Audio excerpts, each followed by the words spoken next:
Ed amici ed amiche di Una Vita da Lontano, bentornati, come state? Come è andata la settimana? Come sta andando la settimana? Insomma, se ci state guardando dal vivo adesso, magari sapete che cosa succede, se invece ci state ascoltando in podcast, saprete che cosa succederà.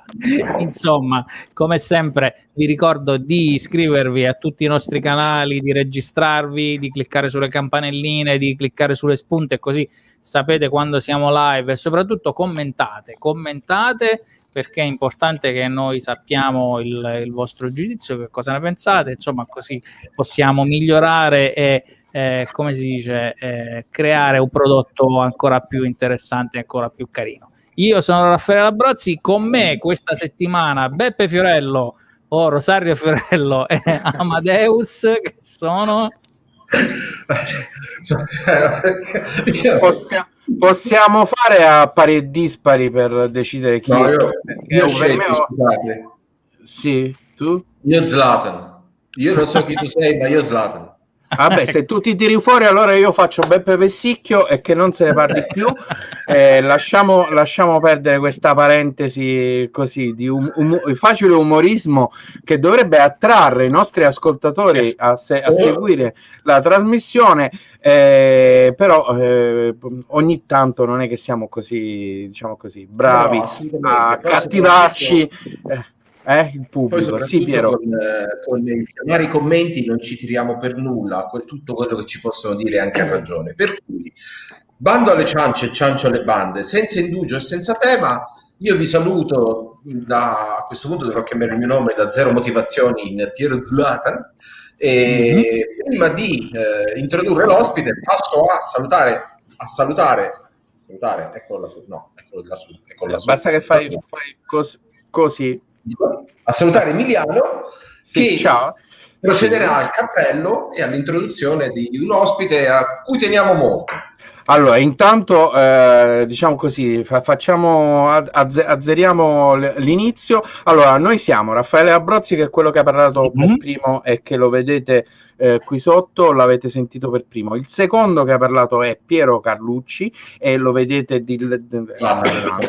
Così, io sono Emiliano Pilotti, vi diamo il benvenuto a questa 40ª puntata di Una Vita da Lontano. Quest'oggi diciamo ci rechiamo in Europa dell'Est, in un paese nuovo per noi, quindi mettiamo una bandierina, screcciamo la nostra mappa gratta e vinci del mondo, e vi presentiamo il nostro ospite che è qui accanto a me, se sono bravo è lì. Benvenuto a Marco. Ciao Marco Tonzi da Sofia, Bulgaria. Ciao.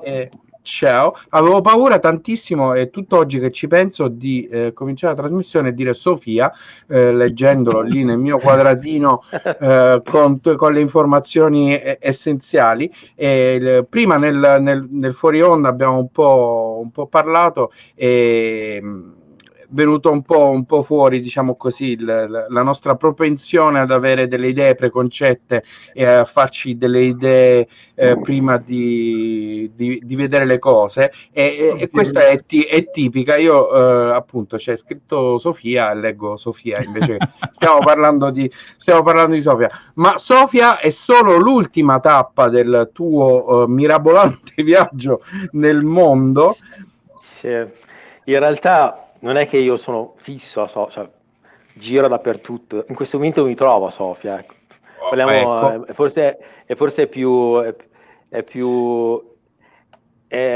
meglio dire così, insomma, è più corretto dire così, perché in realtà sto qua, poi vado via, poi torno, poi vado, non sono proprio fisso completamente. Diciamo che adesso i limiti sono complicati per muoversi. Vabbè, sono stato negli Stati Uniti ultimamente, che sono tornato pochi giorni fa, ma per muoversi è veramente un problema. Tamponi, bisogna muoversi in un modo particolare, bisogna, per esempio adesso per andare negli Stati Uniti, di passare per forza dal Qatar o comunque dagli Emirati Arabi, dove devi soggiornare 15 giorni, dopodiché puoi entrare negli Stati Uniti. Non chiedetemi per quale motivo è così, ma è così, perché i voli direttamente che arrivano dalla zona dell'Eurozona non li accettano, insomma, non sono ancora.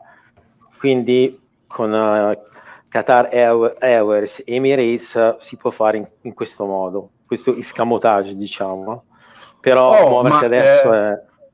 Diciamo che per uno come te, che ha un lavoro che lo porta in giro per il mondo, muoversi e quindi a viaggiare continuamente, questa situazione di pandemia è come un passo indietro, diciamo così, come una di quelle situazioni che ti fa ripensare che nel mondo ci sono ancora i confini, che nel mondo ci sono ancora le nazioni, che ci sono delle differenze tra un'area appunto molto grande come quella dell'Eurozona e alcuni altri grandi paesi, delle situazioni in cui poi bisogna fare, diciamo così, per entrare un po' più di lavoro, no? È una cartina di tornasole questo momento del mondo che è ancora diviso, pur se noi lo percepiamo molto vicino, no? Che se ne pensi? Sì, allora adesso ne siamo più abituati, perché siamo abituati ormai a viaggiare anche in Europa, che ormai praticamente è diventata un'unica nazione, no? In totale libertà, l'eliminazione dei confini, le barriere che non ci sono, praticamente è come se fossimo, come hai detto giustamente tu, come se fossimo tornati di parecchi anni indietro, dove era veramente difficoltoso muoversi, ma per problematiche, i voli erano meno accessibili, erano anche più cari, adesso era comunque veramente difficile oggettivamente muoversi. Adesso siamo in una situazione ancora un po' particolare, dove oltretutto insomma si necessitano i tamponi, le situazioni, non siamo più abituati. Credo che adesso le cose cambieranno per tutti, non so come, perché non posso prevedere il futuro, ma ci sarà una grossa rivoluzione e le persone cominceranno a muoversi in un altro modo, magari anche a livello lavorativo. Dopo quello che sta succedendo e che è successo, si ragionerà in un altro modo, quindi anche il discorso del famoso la sicurezza del lavoro non è più sicuro come poteva essere prima, insomma, stanno cambiando tante cose. Adesso io non lavoro direttamente per qualche azienda, perché in realtà sono io autonomo. Sei tu l'azienda. Ma anche per chi lavora anche per un'azienda, anche il fatto di lavorare da casa, tipo, non so, Raffaele, che lui lavora per una grossa azienda e lavora da casa, insomma, è cambiata un po' la vita per tutti, no? Sì. Poi, insomma, bisogna essere positivi, adattarsi al futuro in un altro modo, vederla in base come cambierà, insomma. Credo che essere negativi, insomma, non serve veramente a nulla. So che è quello che è successo, è una situazione che ha colpito probabilmente tutti, insomma, direttamente o indirettamente, però insomma bisogna andare avanti e cercare di adattarsi, insomma, tutto qua. Non sto insomma a pensarla. Per andare avanti nella nostra trasmissione, io direi di fare un passo invece indietro, e iniziare a raccontare la tua storia diciamo dall'inizio, perché diciamo così questo modo di essere positivi, di essere propositivi, di pensare al futuro comunque con una certa dose di ottimismo, spesso è la differenza che che c'è tra una storia di un espatriato di successo e quella di un espatriato che non ha successo, che ve lo ricordiamo non è che uno che non riesce a lavorare, che muore di fame, ma uno che torna a casa sostanzialmente. Sì, esatto, quello più che altro è quello il discorso perché poi ci mancherebbe, ognuno, non è che uno è successo perché è migliore di un altro, no, tutti i lavori comunque hanno nella sua forma chiaramente un successo, no?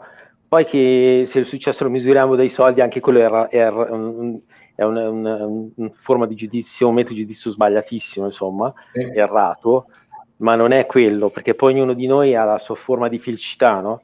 C'è chi è felice perché si è stabilizzato in un paese, ha creato famiglia, c'è chi è felice perché in quel paese comunque, ma non è... Forse il fallimento, se vogliamo metterlo fra parentesi, è il fatto di andare all'estero, comunque trasferirsi e poi dopo ritornare, insomma, a casa nel senso vero, nel vero senso della parola, magari dai genitori oppure da... Insomma, forse quello magari senza aver imparato nulla, senza aver portato qualcosa con sé di nuovo, di positivo, di accrescente. Passatemi l'italiano pessimo. Tu sei uno degli espatriati che, appunto, siccome si è costruito un lavoro adesso che lo porta in giro per il mondo, tu hai una base non definita, strettamente fissa, non hai un ufficio, non hai un posto chiuso, vai in giro per il mondo, hai cominciato però come tutti, cioè da casa tua in Italia, a un certo punto hai dovuto decidere o hai voluto decidere di andare all'estero. Come è maturata questa decisione che effettivamente... questa decisione è solo maturata non da un problema economico, ma dalla voglia di esplorare, perché è proprio quello che in realtà mi fa muovere. Non è la mia motivazione, sì, vabbè, non sono una persona attaccata ai soldi, credetemi, non è quello che chiaramente a tutti noi servono per vivere, no? Ma non è quello la cosa bella di viaggiare, è quella di scoprire cose nuove, imparare cose nuove. La mia mentalità è proprio cambiata dopo tanti anni che ho visto tanti paesi, situazioni completamente diverse una dall'altra, fra l'altro, dove ormai non riesco più a... la mia mentalità è proprio aperta alle persone che hanno culture, lingue diverse. Prima era complicato, no? Era difficile. Mi sono fatto alcuni non pregiudizi, ma preconcetti, per esempio, sulla Cina, che pensavo fosse un paese dove stare attenti, chissà cosa succederà, no? Perché i media la descrivono come un paese, insomma, pericoloso. Non è così, assolutamente non è così. Lo descrivono come un paese dove non si può fare niente perché sei controllato. Non è così. Premetto che il controllo c'è in tutto il mondo, forse la gente dovrebbe aprire un po' gli occhi, ma è così. Lì, vabbè, ci sono le regole da rispettare come tutti i posti, ma è un posto meraviglioso. Poi, vabbè, ci sono delle situazioni che anche ti fanno capire cosa devi fare, cosa non devi fare, però devo ammettere che... Questa forma mentis di essere adattabili e di guardarsi intorno quando arrivi in un paese e cercare di capire come funziona, come non funziona. Come funziona? Dopo quanto tempo lo hai sei riuscito a metterci le mani sopra? Allora, diciamo che all'inizio non ero così, dopo... Io parlo sempre della Cina perché è lì che è proprio svoltata la cosa, nel senso che la Cina mi ha fatto capire, insomma, sono finito in questa città che si chiama Ningbo, nello Zhejiang, in un edificio moderno, ma dove vivevano solo cinesi. Quindi mi sono svegliato la mattina in un posto dove non parlavo la lingua, che poi insomma il cinese, dove i simboli erano tutti...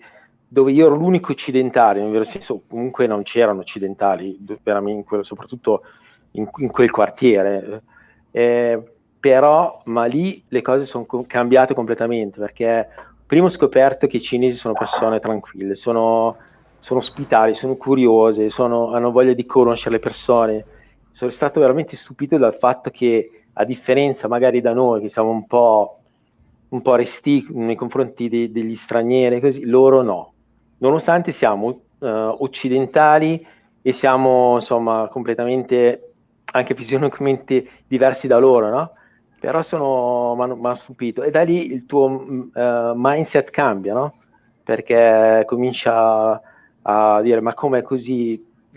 La tua paura all'inizio di andare in un paese così diverso, che non è come dire sì, vado in Occidente, vado, non so, dall'Europa vado negli Stati Uniti che più o meno conosciamo, che anche se poi lì le cose non sono diverse da come le descrivono in televisione, però quando ti muovi in una realtà completamente sconosciuta, come quella della Cina, dove comunque non è conosciuta, perché viene soltanto viene fatto conoscere solo l'aspetto un po' negativo, ma ci sono tanti aspetti positivi.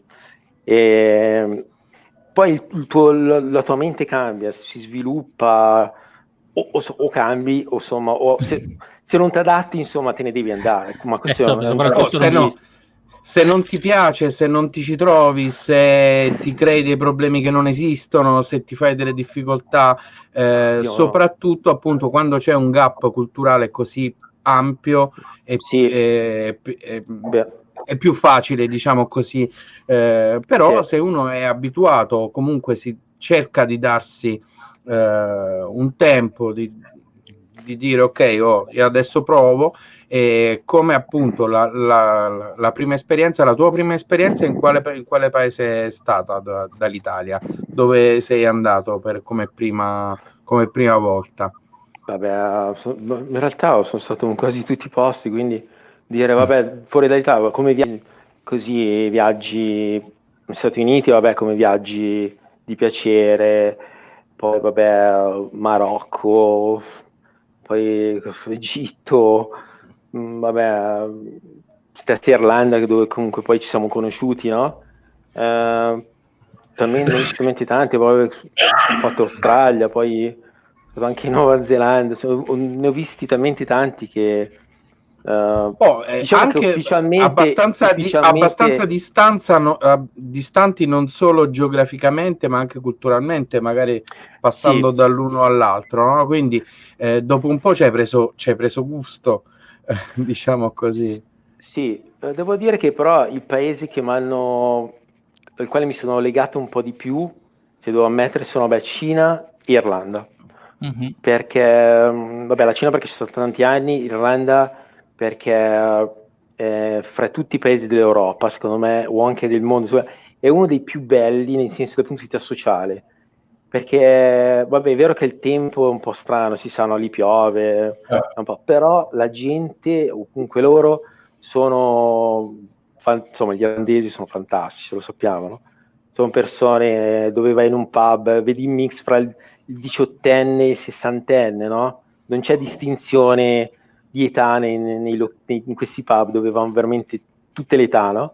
Quindi è un paese giovanile, la mentalità è veramente bello, uno dei paesi più belli dove vivere a livello sociale, ma anche lavorativo, se uno lavora, insomma, sta bene, credo del mondo.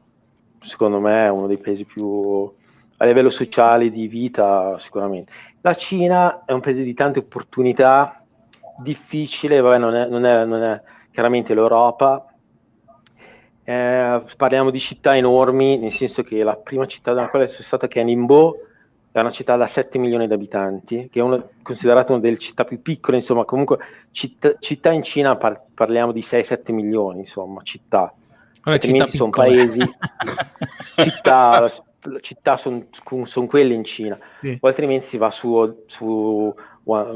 Shanghai ormai credo arriverà a 27 milioni, una cosa del genere, 25, Pechino, poi vabbè sono stato a Hong Kong, realtà completamente diverse. Io mi ricordo che poi sono stato su Suzhou 3 anni, Suzhou è una città divisa in parte nuova, chiamata Singapore Industrial Park, è un quartiere moderno, e poi c'è la parte antica che è considerata la Venezia, diciamo, della Cina, no? Città antichissima, veramente bella. E mi ricordo che il quartiere dove stavo io, solo il quartiere, quella zona di Singapore Industrial Park, contava tipo 3 milioni di abitanti, un quartiere, parliamo di una zona, insomma, e senza pensare con quel compound di palazzi dove stavo io, ogni ABC era 50 piani, 40 piani, era ABC, D, F, G, solo lì quante persone abitavano, insomma, è un paese numericamente pazzesco. È un mondo talmente che non siamo abituati, insomma. Quando ci si va poi... a caso è un mercato di riferimento, no? Tutti quanti vogliono fare affari con la Cina, perché anche una piccola fetta è una roba allucinante. Sì, immaginate una piccola fetta, come dici tu, Raffaele, di commercio di piccoli consumatori, anche l'1%, insomma, di quanti numeri parliamo? È un paese ormai che arriverà, credo, a essere la prima potenza mondiale economica ormai, insomma, a breve. Fra l'altro si è sviluppato in pochissimo tempo, anche Shanghai si è sviluppata in maniera incredibile, il distretto finanziario, la rete ferroviaria, insomma, che è collegata tutta ad alta velocità, no? Quindi velocità, organizzazione, lavoro, loro lavorano veramente... Non c'è una persona disoccupata in Cina, perché il cinese nella sua mentalità di avere uno suo business, anche vendere anche street food per strada, ma loro vogliono lavorare. Quindi per loro, ma poi abbiamo l'esempio anche di quando magari vengono in Europa, no? Loro lavorano, non hanno questa mentalità, il loro obiettivo è lavorare, perché li rende dignitosi, poi fa parte proprio della loro cultura, lavorare, commerciare, sono fatti proprio così da secoli ormai, no? La Cina, no? Sempre... Ed è una cultura che effettivamente dovremmo imparare a conoscere, almeno a livello superficiale, perché appunto sono tanti, hanno il loro posto nel mondo e comunque bisogna iniziare a parlare e a conoscersi. L'immagine mentale che mi è venuta in mente quando descrivevi così sommariamente la Cina è se io ho problemi in una riunione di condominio con 10 persone, un condominio una media città cinese sono 50.000 persone, figuriamoci, cioè io vorrei sotterrarmi. No, lì ecco, la differenza nostra culturale europea, sono persone che loro non creano problemi nemmeno fra di loro. È difficile da spiegare come popolo, ma non ho mai visto situazioni di litigi, sono persone che si fanno veramente gli affari loro, cercano di convivere proprio in modo pacifico con tutti, un po' in generale in Asia, perché è proprio la mentalità più o meno asiatica, ma è proprio così, non hanno nel DNA questa predisposizione alla rissa, come da noi che può succedere, non da noi, nel senso in Italia in generale, no? Che può succedere, insomma, ci mandiamo quel paese in macchina, loro sono più sportivi, vabbè, magari rispettano, non perché sono incivili, sono un po' così, un po' sportivi alla guida, no? Anche nei semafori, però non è mai successo, non ho mai visto mai una situazione dove fra di loro hanno, non so, io... Nessuno scende con il crick in mano, insomma. Sì, no, per esempio in Russia ci sono scene incredibili dove succede che gente scende veramente col crick in mano, veramente, lì. È quasi uno sport olimpico, si chiama petto a petto, dipende dal grado di gravità, può degenerare. Senti, ma dopo una ventina di minuti buoni che stiamo raccontando, ci racconti che cosa fai, qual è il tuo lavoro, insomma, come si fa a viaggiare così tanto? Quanto sei curioso, Raffaele, dai. Per sommi capi, adesso se lavori per la mafia cinese non fa niente, insomma, stiamo scherzando ovviamente. Lavoro per la mafia cinese, sono un infiltrato, diciamo. Un infiltrato. No, in realtà faccio parecchie cose, di verità. Vabbè, adesso ultimamente mi sono approcciato perché l'ho trovato un'altra forma di business, perché in realtà mi occupo di diverse forme di business, sia vendita diretta nel settore delle macchine particolare dell'estetica, ma adesso mi sto anche occupando di network marketing, insomma ho preso come forma di vendita, che poi è una forma di vendita come legale, insomma, e mi sto approcciando anche a questo tipo di vendita e di business, perché dopo tanti anni che ho capito che sì, avere una società è fisica, quello che comporta, non avere una società fisica vera e propria, ma con questa forma di vendita, ho capito che i nostri rischiamo meno, almeno si rischia meno, e si può tranquillamente anche guadagnare di più e avere opportunità in tutto il mondo, insomma. E adesso mi sto approcciando a questa tipologia di forma di business e di vendita. Prima invece mi occupavo proprio di vendita diretta, insomma, che è anche fisicamente più complicata, più complessa, non dipende solo da noi, dipende dal cliente e si viaggia un po' spesso, insomma. Adesso invece col discorso pandemico mi sto, diciamo, un attimino reinventando qualcosa di completamente nuovo, che adesso spiegare in 5 minuti è difficile, però è una realtà che si sta sviluppando, insomma, in tutto il mondo, che sta cambiando. Fra l'altro anche le persone si stanno approcciando a queste tipologie di vendita, di forma di lavorativa, di business, perché dopo soprattutto l'esperienza coronavirus, che ha fatto, insomma, oggettivamente crollare il mercato in tanti settori, tipo ristorazione, alcune aziende che hanno dovuto chiudere, qua entriamo in un mondo completamente diverso. Infatti ci sto pian piano entrando con un team, insomma, quello che in realtà adesso sto facendo di più. O sto sempre portando avanti il discorso mio di business legato alla vendita di macchine nel settore del benessere, ma quello a prescindere. Ma adesso mi sto più concentrando verso quello.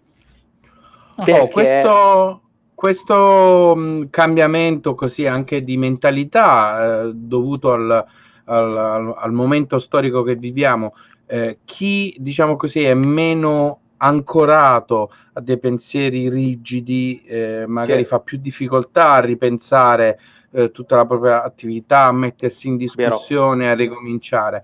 Questa è una caratteristica che tu hai maturato nel tempo con le tue esperienze, e magari ora la metti a frutto facendo un tentativo positivo sul settore attuale, diciamo, sul momento attuale.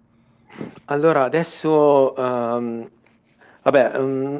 non parte solo. Ho conosciuto gente che in realtà ha fatto anche percorsi diversi ai miei, ma si è approcciata. Però non è facile, come dicevi giustamente tu, che le persone cambiano o approcciano qualcosa di così astratto, ma è concreto.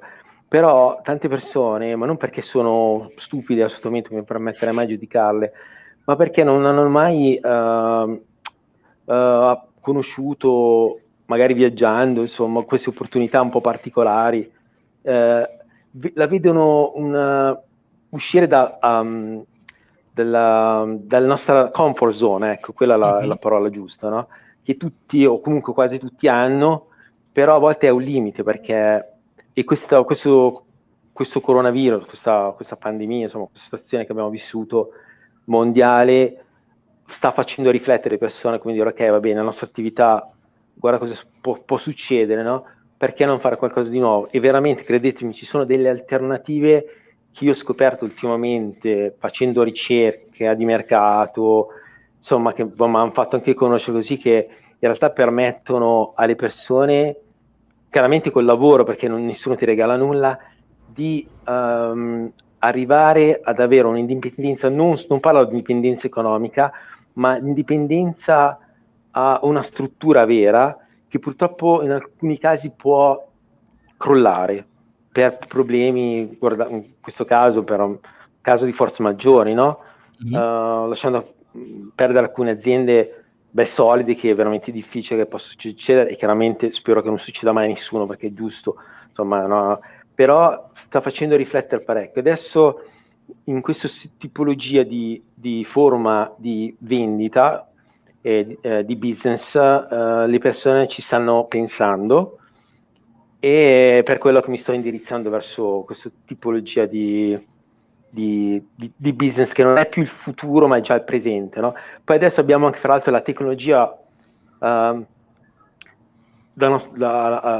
portata di mano, no? Perché ormai vabbè, io mi sto collegando da un telefono, voi state insomma con i vostri computer, comunque da ogni device al mondo, sì. Insomma con le farm diverse, abbiamo le Zoom, abbiamo la Zoom, abbiamo Skype, abbiamo tutte le forme di comunicazione, e diventa ancora più facile. Ormai il business si può fare in tutto il mondo con tutti, in qualsiasi momento.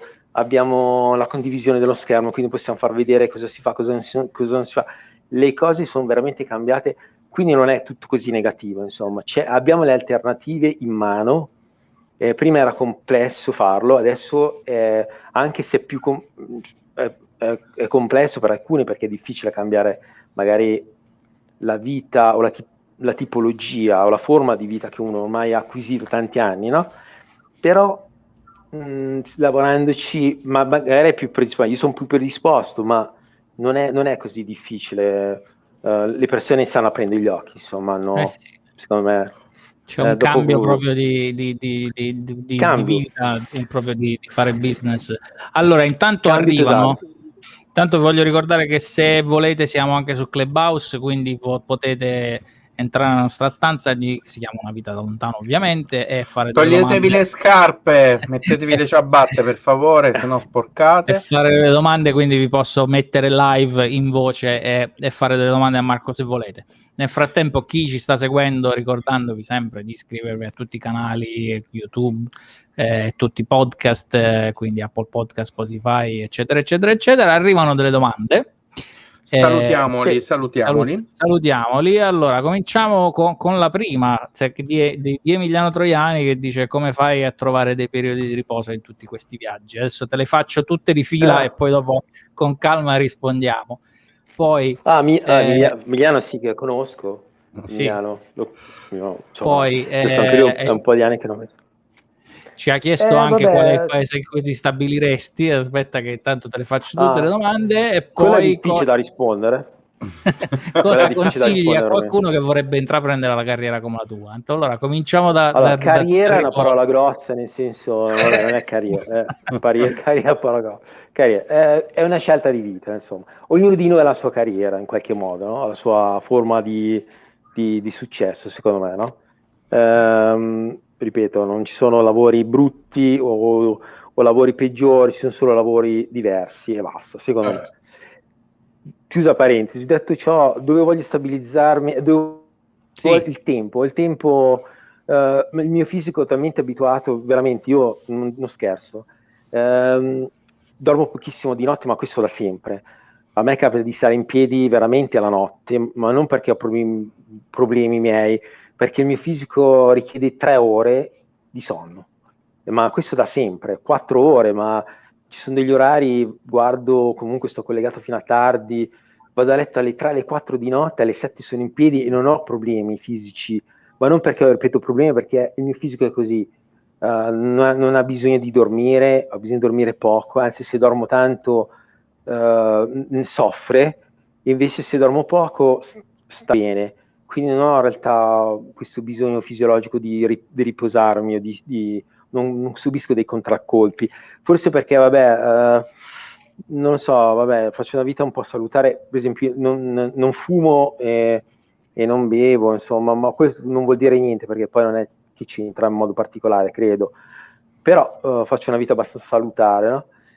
Credo che nel mio DNA o il mio fisico sia fatto in questo modo, quindi non necessita di particolari ore di riposo, ecco.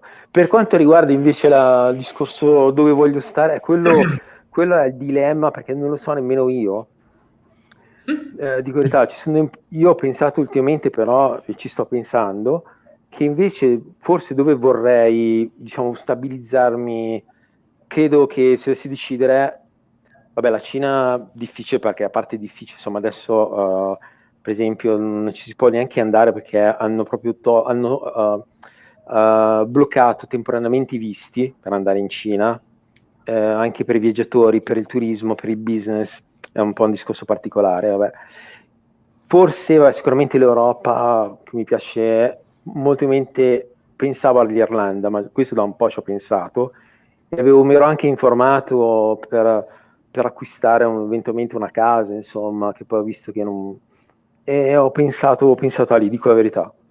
Ultimamente mi sono informato per ritornare, insomma, e per fare una vita più stabile in un paese che conosco, ma dove si vive bene, insomma, la conosciamo tutti, insomma, poi voi ci vivete, insomma, beh, Raffaele ci vive, Emiliano ci vive, l'altro amico, insomma, che conosciamo, Silvio ci vive, tanti amici ci vivono, ci ho vissuto, non tantissimo, insomma, però penso che se dovessi scegliere un posto, forse dove Stati Uniti, no, troppi problemi anche lì, no. Europa, ultimamente sì, credo sicuramente fra tutti l'Irlanda è il paese dove mi sentirei più a casa, quello sì. Se permetti, io invece ho una curiosità che poi è puramente intellettuale, non è che mi riguarda da vicino. Assolutamente. Sei in questo momento, ti prendiamo, diciamo, in questo momento a Sofia, per cui incuriosiva quello che è stato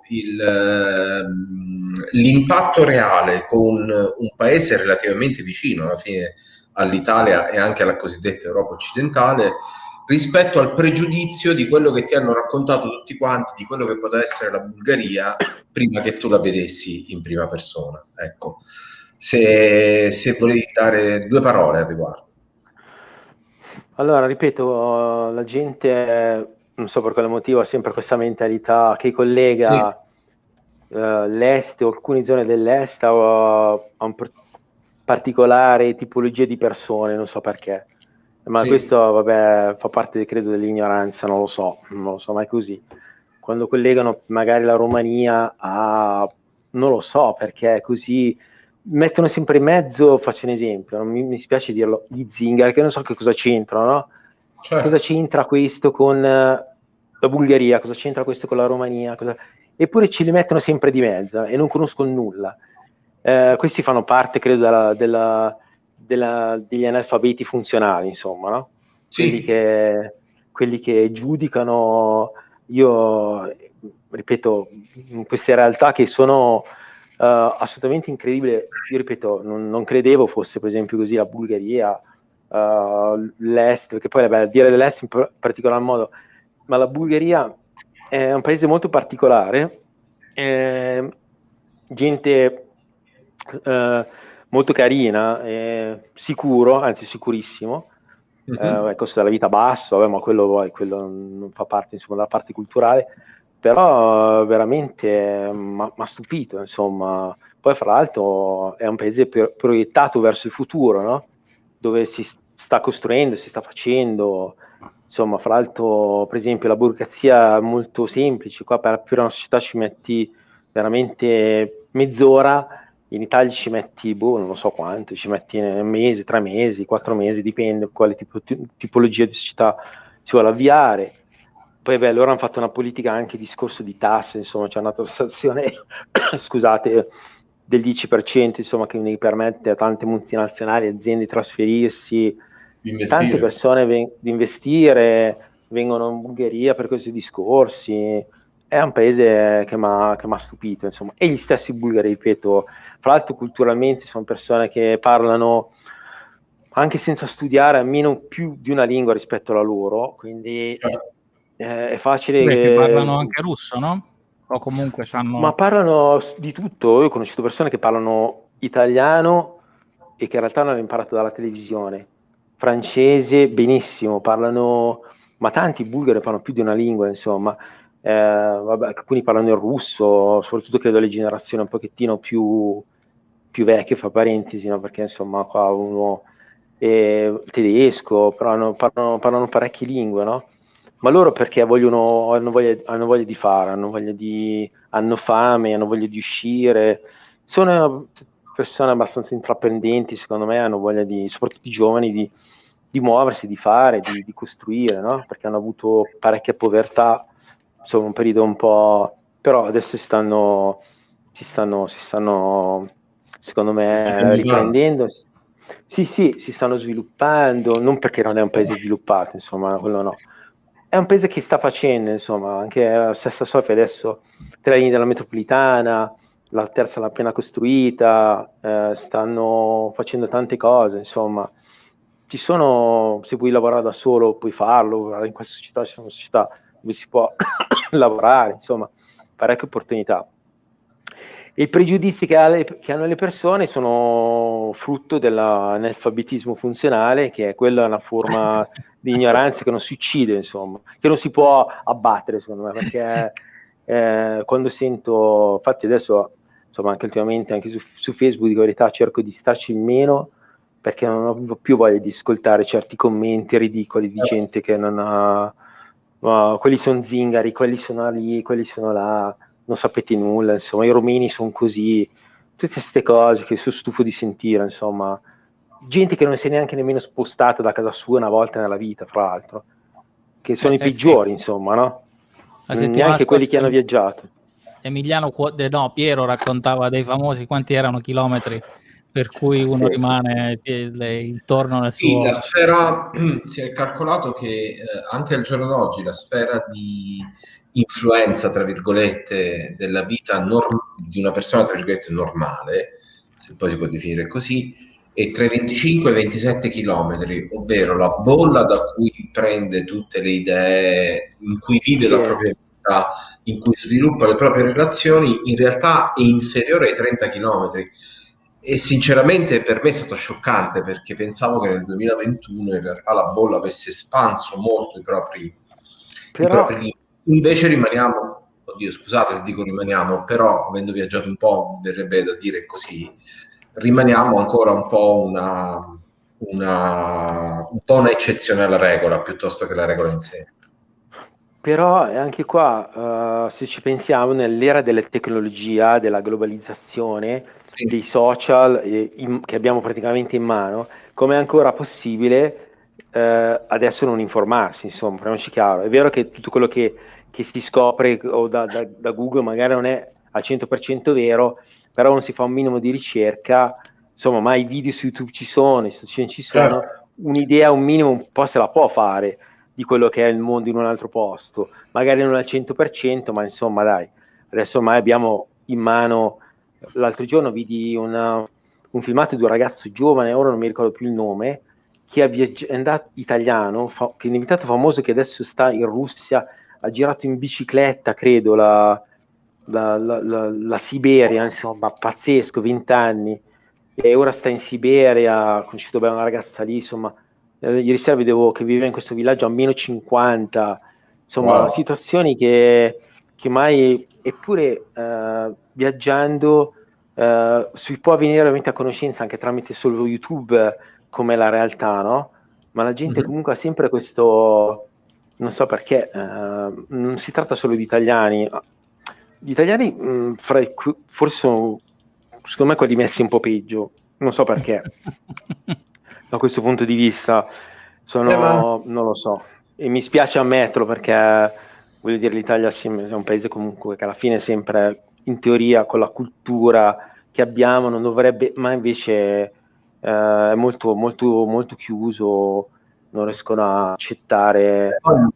I primi rapporti dell'Occidente con la Cina li ha avuti proprio un tuo omonimo, insomma, Marco Polo, quindi... un italiano. Sì, ma ripeto, ormai fra l'altro, ripeto, dobbiamo abituarci al fatto che insomma fa parte del mondo, insomma, è una realtà che vabbè, poi in Italia i cinesi sono veramente, sono non so quanti, insomma. Sì. Vabbè, qua nell'Europa dell'Est ce ne sono, negli Stati Uniti anche lì ci sono però più coreani e giapponesi, anche ci sono dei cinesi, ma che stanno arrivando da 20 anni, da 20 anni a questa parte, perché adesso hanno potuto cominciare a viaggiare perché hanno anche le possibilità economiche, prima ne avevano molto meno. Sì. Adesso invece, insomma, una gran parte della Cina è molto ricca, sono molto ricchi loro, viaggiano dappertutto, mandano addirittura i figli nelle università americane a studiare, poi ritornano in Cina dove aprono le loro aziende. Insomma, parliamo di gente veramente in gamba, dove tra l'altro la loro istruzione dura dalle elementari fino a in Cina è veramente difficile, ti fanno veramente imparare delle cose, ti mettono nelle condizioni dove esci, dove hai veramente sofferto, ma dove poi sei in grado di fare qualcosa. Da noi è un pochettino più, non alla Carlona, scusate il termine, però sì, andiamo, facciamo, quello che arriva, insomma. È un Ecco, tra pochettino l'altro più così, no? per raccontare come cambiano le cose, intanto potrebbero ascoltare Una vita da lontano, ormai sono 40 puntate, quindi aprirebbe la mente a un sacco di persone, quindi consigliamo a tutti l'ascolto del nostro podcast. Poi per raccontare un po' l'Asia, no? Diversamente sono stati alcuni film, per esempio uno che è Crazy Rich Asian, che racconta un sacco di avventure, e oppure per esempio adesso c'è su Netflix Bling Empire, che racconta la comunità asiatica negli Stati Uniti che fa un sacco di cose. Scusa Raffaele, ma c'è qualcosa di cui ci vuoi parlare? Abbiamo ricevuto delle offerte, un contratto, abbiamo firmato qualcosa. Da Just Eat.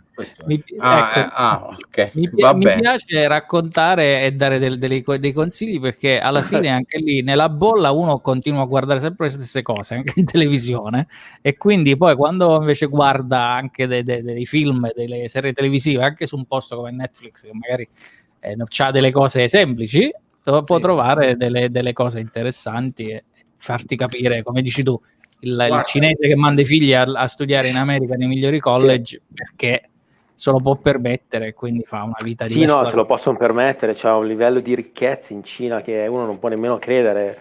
Uno pensano, i cinesi sono, no, forse non abbiamo capito che sono veramente adesso loro quelli che hanno hanno un potere economico in mano pazzesco. Tra l'altro in Cina gira parecchio contante, nel senso che quando uno va in Cina in banca può proprio va a prelevare il contante, però solo può andare a prelevare tutti i soldi che ha direttamente, caricarsi di macchina e andare via, perché c'è proprio il contante vero, i soldi veri, insomma, non i numeri comunque come da noi, insomma, magari hai bisogno di soldi, prenoto i soldi, queste cose qua un po' strane. Lì invece ho visto scene di furgoni dove vanno a caricare sti soldi, se li caricano, poi dalle banche li portano via.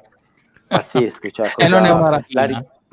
Non è una rapina. Tra l'altro, rapina in Cina è un'utopia, insomma, non ha, tutto sicuro, tutto aperto, tutto qualsiasi cosa, che anche addirittura appartamenti, insomma, non hanno neanche il senso della culturalmente loro è così, è sicurissima veramente. Viaggiare, camminare in queste città, in megalopoli da solo di notte, uno pensa è più probabile che succeda qualcosa in Italia da noi, in una piccola cittadina, no? Insomma, no? Magari in un distributore di no, ma lì veramente non è mai successo, ma non c'è neanche la percezione del pericolo, perché proprio culturalmente loro non sono propensi a creare problemi, insomma. Credo che è una questione proprio culturale, cose invece che in Occidente noi a volte facciamo, creiamo, insomma. Però insomma questo fa parte dell'aspetto del viaggio, no? Conoscere, vivendo, si percepiscono situazioni che uno non immagina, ma invece è così. Per quello che io sono diventato più tollerante, ormai è naturale per me capire, insomma. Anche in Irlanda mi ricordo che comunque quando insomma ci siamo conosciuti, che avevo comunque amici, poi colleghi, non so se vi ricordate, c'era Patrick dal Congo, tutte queste persone, no? Che poi conosci, sono persone simpatiche, sono socievoli, insomma da lì si imparano delle cose completamente diverse, e se non cambi un po', se non ti apri un po', la tua vita sarà sempre limitata e limitante, secondo me, no? Ma poi dipende dalla persona. Alcuni la sviluppano, alcuni ci arrivano, altri non ci arriveranno mai. Purtroppo anche te, quello che dicevi Piero, il fatto di anche magari di non uscire ma dal tuo paesello, dalla tua realtà, chiaramente non aiuta, però abbiamo la tecnologia,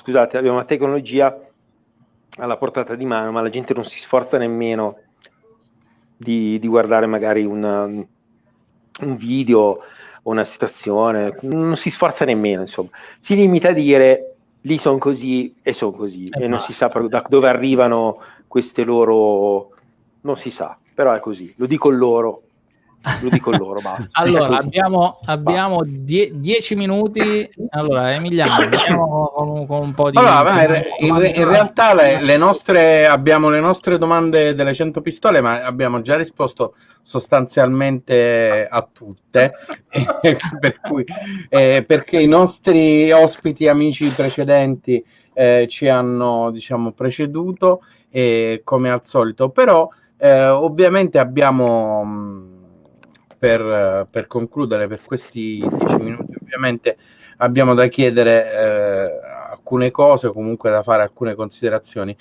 Soprattutto voi due miei soci avete da fare alcune considerazioni, perché a un certo punto l'esperienza di Marco, diciamo così, si è sovrapposta alla vostra, quindi siete avete coabitato nello stesso paese, e ovviamente voi, a differenza sua, avete fatto delle scelte diverse, più, diciamo così, più conservativo Raffaele, che si è mosso un po' meno, Piero, diciamo così, ugualmente guascone, ha fatto diciamo così delle uscite anche continentali non indifferenti, però non così estreme, perché insomma il Messico è estremo, diciamo così, dall'Europa, ma non così estremo come la Cina, diciamo così, almeno si riesce a leggere i caratteri quando vai per strada. In Cina io sarei completamente perso, sarei così. Però è un gusto delizioso. se posso intervenire un secondo su questa cosa? Sì. Vabbè, tu hai menzionato Raffaele. Ecco, per esempio, Raffaele ha fatto un percorso come me bello, nel senso che lui ha trovato la sua dimensione, l'Irlanda, ha trovato il lavoro che gli piace, perché vabbè, io lo conosco dal punto di vista lavorativo, è una persona che è portata per questo lavoro, insomma, nella tecnologia, è sempre stato portato a questo, no? Paziente, invece io non sono paziente, non sono un tipo da stare sotto a qualcuno, perché non ho la pazienza, insomma, sono più... Lui invece è una persona più tranquilla, più riflessiva, le cose, insomma, che abbiamo lavorato insieme, vabbè, in gamba sul lavoro, secondo me, bravo Raffaele, insomma. Grazie dei complimenti. Ma è vero, no, è vero, dico la verità, ti ho conosciuto, insomma. E ha fatto un percorso di crescita incredibile, insomma, se vogliamo. Adesso lavora per una grossa, non so se si può menzionare, non lo so, diciamo di no, insomma, per una famosa multinazionale elettronica, non la menziono, vabbè, però per un grosso colosso, un brand, insomma, pazzesco, dove comunque ha trovato la sua realtà, è cresciuto, ha fatto, insomma, ha trovato la sua dimensione con la famiglia, insomma, però credo che parta tutto da noi, perché da come siamo fatti. Io sono un po', ripeto, un matto, non mi riesco a fermare. Sono persone che invece hanno la predisposizione, ma devi esserci tu, ad essere più stabilizzati, ma non perché sono peggiori di noi, migliori, siamo diversi, insomma, no? Sì. Dipende dai nostri skills, da come siamo fatti noi, dalla questione culturale, insomma. Io ammiro le persone che hanno avuto questa capacità di adattarsi, di non... magari non hanno viaggiato magari tantissimo, ma questo non vuol dire nulla. Comunque si sono costruiti una loro realtà, ci stanno bene e hanno trovato se stessi. Quello già è un grande successo, secondo me. Quello già è un grande successo. Come minimo ringrazia, dai. Ma è vero, io adesso poi Piero non so poi lui cosa abbiamo lavorato insieme, poi comunque un po' lui non so dove è andato. Ti però racconterò, già- ti racconterò appena arrivo, non ti preoccupare. Appena arriva in Bulgaria ti racconta. ha viaggiato anche lui un po'. Hai svelato un segreto che sarebbe stato rivelato coi video, pure te. Ah, ok. Allora, no, Ok, vabbè. Piero, comunque, quando adesso raccontiamo un aneddoto di quando andavamo in macchina insieme a lavorare.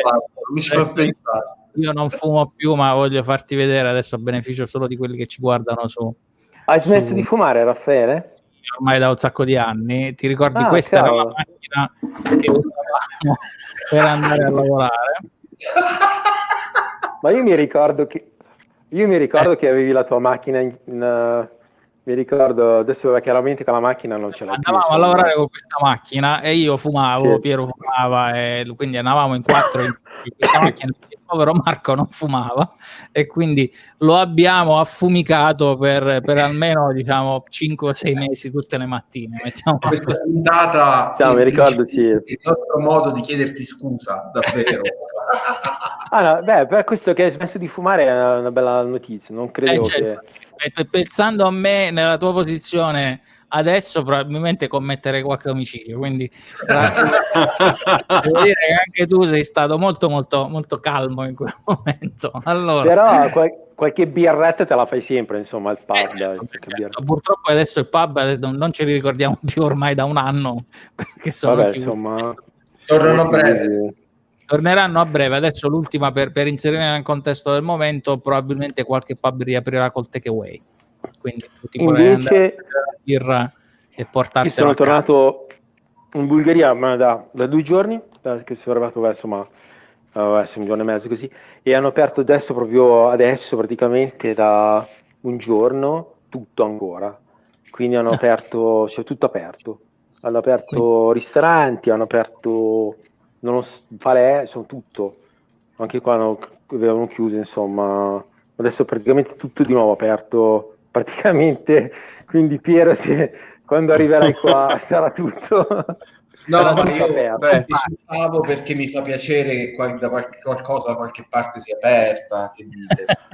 Sperando tutto che aperto. per quando arriva Piero invece non sia il momento in cui sarà tutto chiuso a causa dell'avventura di adesso, perché purtroppo uno ora si può, diciamo così, può avere delle speranze che si infrangono. Invece stavo a cercare nel caso, te lo a prometto. me tu sai dove sto. No, invece vi faccio vedere un po'. sì, Città qua.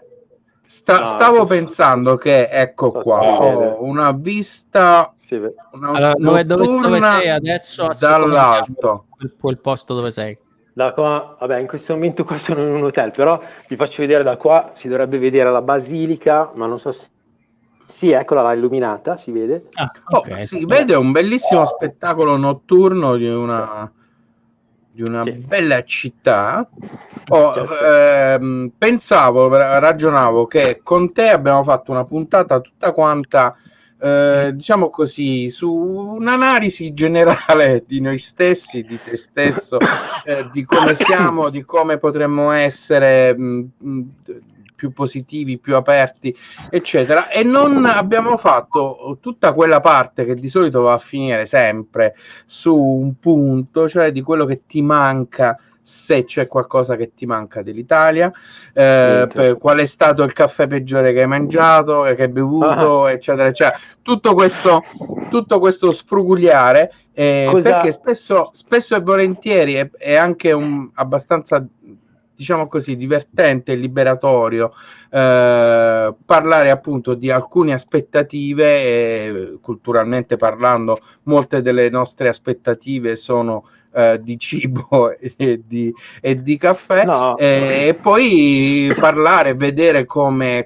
invece sei evoluto tu, nostro ospite, come siamo evoluti noi. Io un po' meno, devo dire, ci sono certe cose oltre le quali non vado e non parliamo oltre di questo argomento. Diciamo che io personalmente sono mai talmente abituato a ormai il mio corpo si è adattato a qualsiasi tipo di cibo nel vero senso della parola.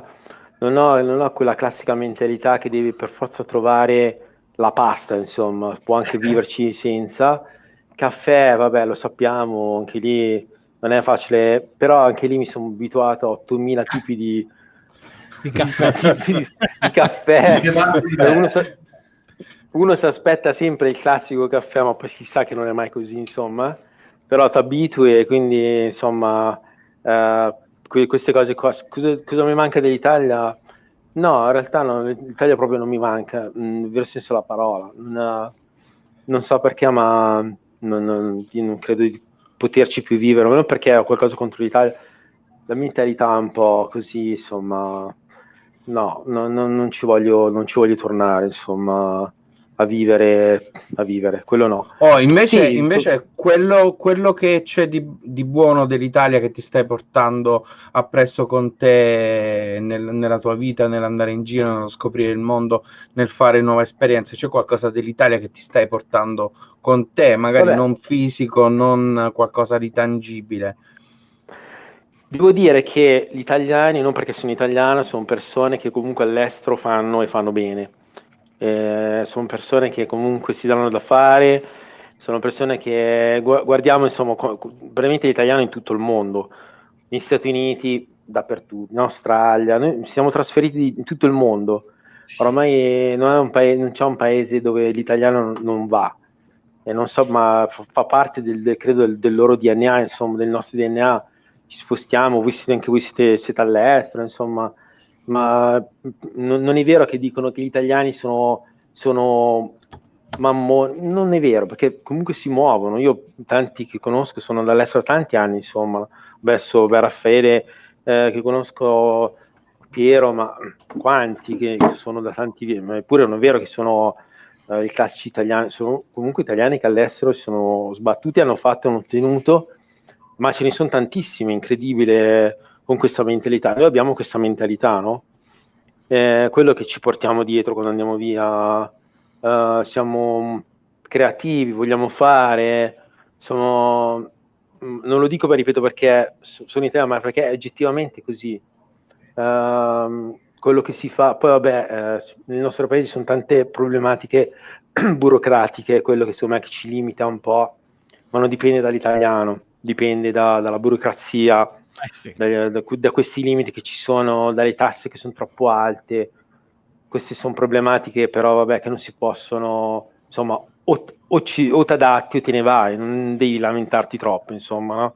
Non è che si possono cambiare determinate cose, ma poi quando vabbè, tutto il mondo paese sì, da un lato è vero, da un lato non lo è, ma la cosa bella che abbiamo noi è che alla fine quando si va via le persone fanno, e ne conosco veramente, ne ho conosciuti in tutto il mondo che si sono adattati e quelli dicono sì, mammoni, ma non è vera sta cosa. Sì, è vero che tanti vivono a casa dei genitori fino a tarda età, ma è anche vero che tanti parecchi sono fuori e veramente gli esempi ci sono, hanno fatto, sono via tanti anni, ne conosco veramente tanti, insomma, ed è difficile che gli altri, insomma, fanno questi percorsi.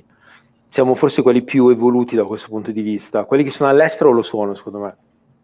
E su questa nota positiva, preannunciandovi che finiremo la puntata con un assolo di mandolino di Raffaele, e Piero ci svelerà la sua ricetta per la pizza casalinga.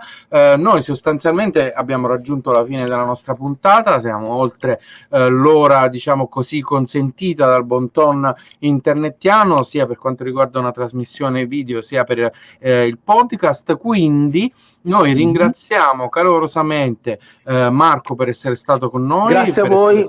Stato qui per la 40ª puntata, un bel numero tondo, grazie mille per il tuo racconto, effettivamente, che squarcia veramente uno sguardo oltre, perché fino alla Cina, fino a mo' veramente non avevamo pensato. Ho raccontato tanto della Cina perché no, ma hai fatto mi ha dato più, cioè, ripeto, quello che mi ha dato e tuttora, insomma, è veramente quello che mi ha fatto cambiare tutto, ecco, veramente.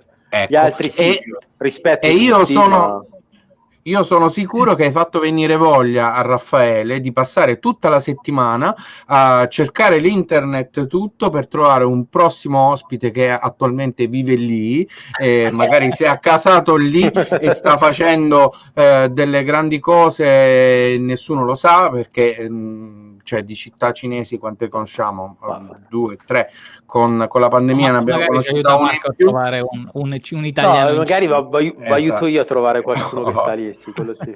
Grazie mille, quindi io ti saluto e ti abbraccio e ti ringrazio, lascio la palla ai soci per come si chiamano gli grazie annunci a te, grazie mille. di rito. Raffaele vi dimostrerà per quale motivo, se non ci ascoltate, è solo perché non lo volete, perché non ci possono essere scuse, visto che in questo momento siamo dappertutto, su qualunque piattaforma possibile, e Piero vi dirà anche i nostri orari, per cui insomma non potete dire non lo sapevo, ma il fuso orario è sbagliato, perché c'è Piero.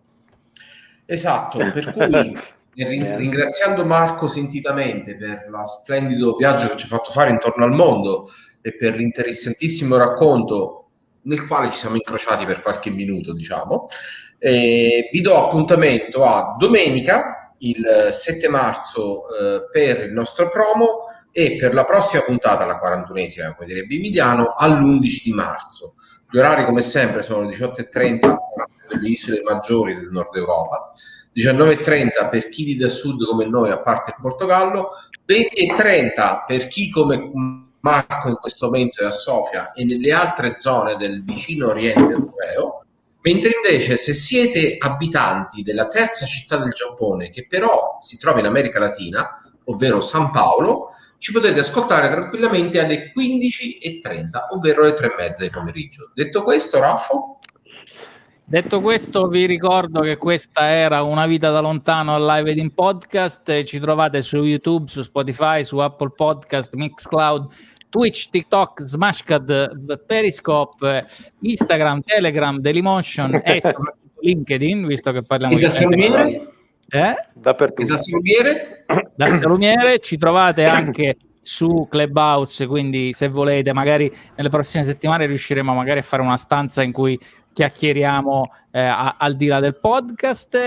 Questo per dirvi che se vi iscrivete sapete quando siamo live e sapete quando c'è una nuova puntata del podcast. Noi ci vediamo la prossima settimana. Grazie, come sempre è stato un piacere. Grazie Marco, grazie Emiliano, grazie a voi raga, grazie mille, e ci sentiamo tra qualche giorno su tutti i nostri social. Ciao. Dai. Ciao.